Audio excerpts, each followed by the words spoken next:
Hello à tous, bienvenue sur la chaîne Horizon Famille. Il y a une question qui revient beaucoup dans les commentaires ou dans les messages, c'est comment on réagit quand un de nos proches, un ami ou de la famille, se comporte mal avec notre enfant. Se comporte mal déjà, c'est relatif selon évidemment chacun, mais disons qu'on a tous, en tant que parents, des convictions sur la manière d'éduquer notre enfant. On agit de certaines manières et quand un proche se comporte différemment ou carrément à l'opposé, ça commence à poser problème, surtout quand notre enfant ne comprend pas forcément ce comportement-là chez la famille ou les amis, parce que il n'est pas habitué. Si par exemple, toi tu lui donnes jamais de fessée et qu'il reçoit un jour une fessée, il risque de pas comprendre la situation. Donc comment on fait pour gérer ça? Moi je pense que il y a 4 réponses, j'ai réfléchi un peu, je me suis dit il y a 4 réponses qu'on peut apporter dans ces cas-là, selon évidemment la gravité, j'allais dire, de la situation. Mais encore une fois, la gravité de la situation, elle est différente selon chacun. Ce que tu vas, toi, peut-être considérer grave, moi, je ne vais pas le considérer grave et inversement. Donc, c'est au cas par cas, c'est à chacun de juger. Mais je dirais qu'il y a 4 réponses qu'on peut apporter. En parallèle, dans la vidéo, je vais te montrer des images du petit village blanc de Ronda en Andalousie qu'on a visité. C'est sur la route en fait, entre Cadiz et Grenade. Tu sais, la route était longue, il devait y avoir, je sais pas trop, peut-être 500 km ou quelque chose comme ça. Peut-être plus en fait.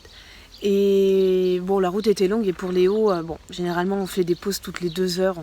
On roule jamais plus de 2 heures d'affilée parce que c'est long pour lui. Quoi qu'il s'est bien habitué maintenant à la voiture. Au début, quand on a pris la route de Paris pour aller en Andalousie, c'était un peu dur. Ça tirait un peu parce que ça fait 1 an finalement qu'on n'a pas eu de voiture, sauf évidemment 3 mois en van pour voyager en Australie, mais sinon il était plus habitué à la voiture, donc ça a été un peu difficile au début. Et voilà, là ça y est, il a repris un peu le rythme de la voiture, mais on essaye de faire en sorte qu'il puisse dormir dans la voiture, que ce soit ses moments de sieste, mais on s'arrête quand même beaucoup. Et du coup, Randa, c'était sur le chemin entre Cadiz et Grenade, donc c'était idéal. On a fait une pause de 2-3 heures là-bas. Et c'est un village blanc typique d'Andalousie, un des nombreux villages blancs. Et c'est vraiment magnifique. Il y a un pont gigantesque, quand j'y vais, plus de 100 mètres de haut, qui a été construit il y a des années. Et qui est une vraie merveille dans une vallée.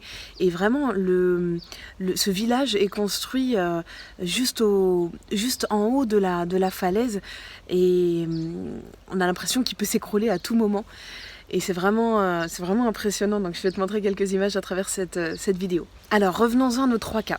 Le premier cas, la première réponse qu'on peut apporter quand un proche se comporte mal avec notre enfant, ou se comporte en tout cas pas de la façon dont nous on se comporterait, dans ce cas, alors le premier cas c'est plutôt quand les divergences ne sont pas trop grandes. Par exemple,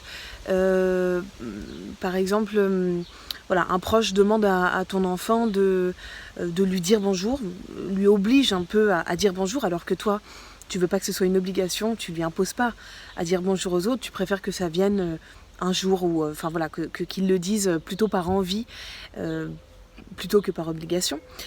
Ou bien, je sais pas, il veut donner un ami par exemple, veut lui donner un bonbon alors que toi tu lui en donnes jamais. Voilà, ce genre de petite divergence. Moi je pense que la meilleure réponse à apporter dans ce cas-là, c'est le lâcher prise.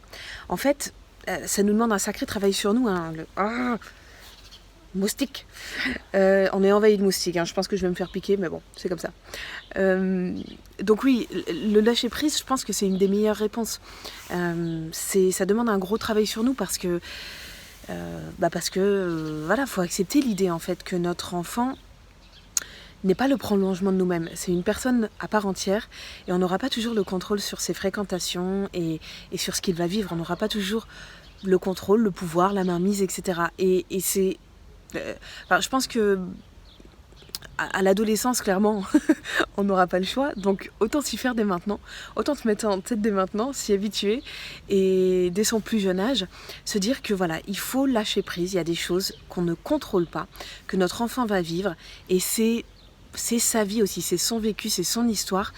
Et ça fait, voilà, c'est quelque chose d'important à accepter à la fois pour lui et pour toi. Donc il faut prendre sur nous à ce moment-là en se disant bon, c'est pas grave, d'habitude il ne mange jamais de bonbons, là voilà, il y en a un qui passe, un ou deux, il va manger peut-être le paquet, c'est pas grave, c'est ponctuel, voilà, c'est toi au quotidien ensuite, il y a le rituel qui est là, il y a la routine, il y a les bonnes habitudes que tu penses lui donner et c'est ça qui compte finalement. Ensuite, la deuxième réponse qu'on peut apporter, et c'est toujours quand les divergences sont quand même minimes, c'est d'utiliser l'humour en fait. Je crois que l'humour, c'est peut-être la meilleure manière de faire passer certains messages avec souplesse, avec diplomatie. Donc utiliser l'humour au maximum, évidemment, ça demande d'avoir un peu de recul sur la situation, d'avoir un peu de lâcher prise aussi du coup finalement. Et ça demande une certaine répartie, bon voilà. Donc c'est pas toujours évident de répondre avec humour, mais en fait, je crois que l'humour, c'est peut-être la meilleure défense, entre guillemets, qu'on peut avoir dans ces moments-là, quand c'est possible et quand la situation s'y prête. C'est-à-dire que les divergences, c'est-à-dire que ce qui est imposé à ton enfant ne te pèse pas trop et ne va pas complètement à l'encontre de tes convictions les plus importantes. Troisième réponse maintenant qu'on peut apporter dans ces situations-là, et là pour le coup c'est quand les divergences sont vraiment fondamentales, quand ça vient toucher à quelque chose de vraiment profond chez toi, à des convictions profondes, et quand ça vient toucher peut-être aussi par exemple à l'intégrité de ton enfant, enfin je sais pas, moi je te donne un exemple, si quelqu'un tape sur la main de mon enfant, ou évidemment fait acte de violence, mais même juste une tape sur la main, pour moi c'est un acte de violence, mais ça peut ne pas être le cas pour toi. Peut-être que tu serais prêt à accepter ça et que ce serait plutôt une réponse avec humour que tu apporterais plus facilement dans ce cas-là. Mais moi, je te donne mes convictions à moi et là où ça poserait problème. Donc c'est un acte de violence, comme une tape sur la main par exemple, ou que ce soit même une attaque verbale comme... que quelqu'un dise à mon enfant que, je sais pas moi, il n'est pas fut-fut ou qu'il est débile parce qu'il a fait telle ou telle chose, enfin voilà. Alors là, pour le coup, je pense qu'il faut vraiment ouvrir du coup une discussion ouverte, une discussion claire sur notre vision de l'éducation, sur nos convictions profondes et montrer à la personne l'importance que ça a pour nous. Et évidemment, ça suppose à ce moment-là d'assumer à 100% pour le coup nos convictions. Il faut vraiment... être assis sur nos positions, j'allais dire, avec souplesse, hein, je vais venir après, mais il faut assumer à 100% le fait qu'on n'utilise pas de violence verbale et on n'utilise pas de violence physique avec notre enfant. Et là, il faut aller vraiment au bout de notre conviction, il faut la tenir jusqu'au bout, voilà. Mais par contre, l'idée, c'est pas de convaincre la personne qu'on a raison. C'est plutôt de rester ouvert, dans une discussion ouverte, de rester sur nos positions, mais de lui expliquer ce qu'on en pense, mais sans chercher à convaincre la personne. Elle a ses convictions, on respecte ses propres convictions, ses propres manières de faire. On ne vient pas essayer de la faire changer, en fait. Mais nous, c'est pas comme ça qu'on procède, et ça, faut qu'elle l'entende que ça a beaucoup d'importance pour nous. Et d'ailleurs, je voudrais partager avec toi une petite expérience là-dessus, parce qu'il s'agissait d'actes physiques envers Léo, d'actes de violence physique envers Léo, mais c'était pas avec un proche, donc c'est peut-être un peu différent évidemment, mais c'était aux Philippines en fait, c'était la propriétaire du lieu où on a loué un appartement pendant 2 mois, et en fait elle avait embauché deux filles qui s'occupaient souvent de Léo, elle le prenait dans les bras régulièrement, etc. Et il y avait des chiens, donc c'était les chiens de la propriétaire. La propriétaire s'appelait Yoshimi, voilà, ce sera plus simple pour raconter. Et oui, c'était une japonaise, hein, c'est pas du tout un prénom philippin.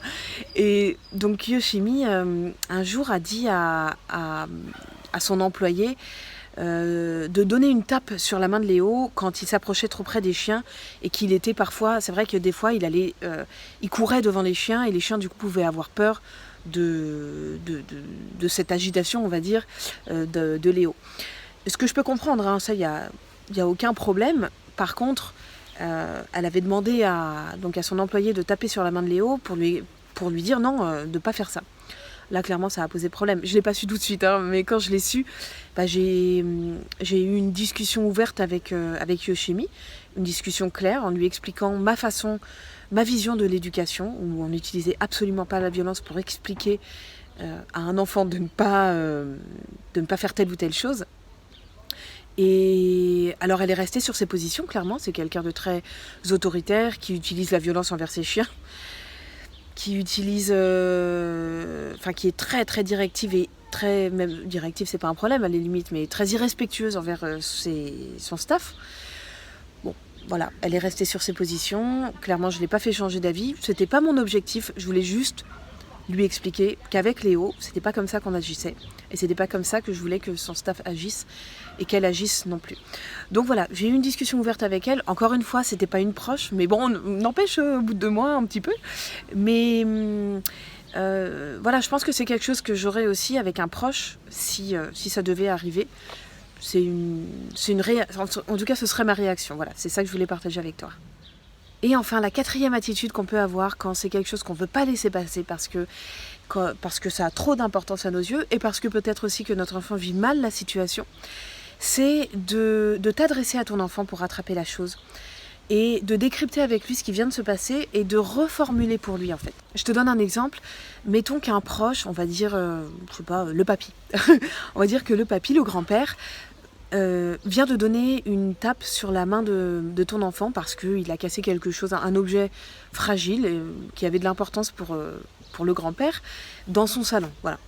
Et du coup, il lui a donné une tape et ce que tu peux faire à ce moment-là, c'est prendre ton enfant peut-être à part, limite, pas devant le grand-père, tu peux le prendre à part, te mettre à sa hauteur et lui expliquer ce qui vient de se passer, que le papy, il est très triste à la fois d'avoir perdu cet objet fragile parce qu'il y tenait et qu'il a eu cette réaction de taper sur la main parce qu'à ce moment-là, il n'a pas trouvé d'autres moyens pour exprimer sa tristesse et sa colère aussi que de taper. Il aurait pu utiliser les mots, il aurait pu utiliser une autre manière pour exprimer son émotion, mais que ce qui est sorti à ce moment-là, malheureusement, c'est ce geste-là d'agressivité.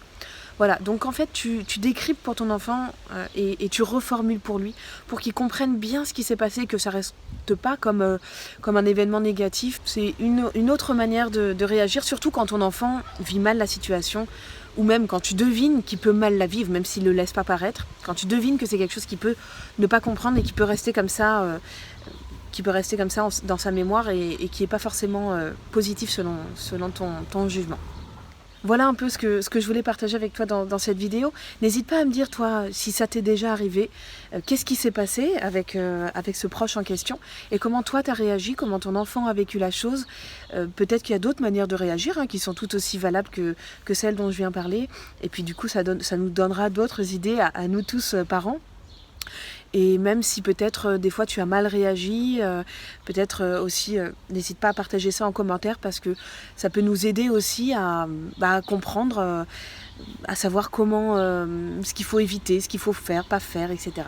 Donc voilà, on essaye de partager tout ça en commentaire. Et puis ce que je te propose aussi, c'est de télécharger le guide des 7 clés pour nouer une relation harmonieuse avec ton enfant, pour ne pas te laisser bouffer par le quotidien, par la routine, par les soucis, par le manque de temps et de toujours garder à l'esprit qu'on a envie de profiter de nos enfants, de pas toujours faire la police, de pas toujours être sur leur dos à avoir le mauvais rôle, non, qu'on veut profiter d'eux le soir, dans la journée, le week-end, qu'on veut passer des bons moments avec eux et vivre ces moments plutôt dans la joie, dans le rire, plutôt que dans l'agacement, dans l'énervement perpétuel.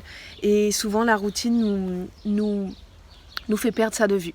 Donc je t'invite à télécharger ce guide, à l'accrocher sur ton frigo, sur ta table de nuit, sur le miroir dans les toilettes, dans la salle de bain, quand tu te brosses les dents, où tu veux, pour garder ces 7 clés à l'esprit qui vont t'aider à avoir un quotidien plus fluide et plus harmonieux, une relation plus harmonieuse avec ton enfant.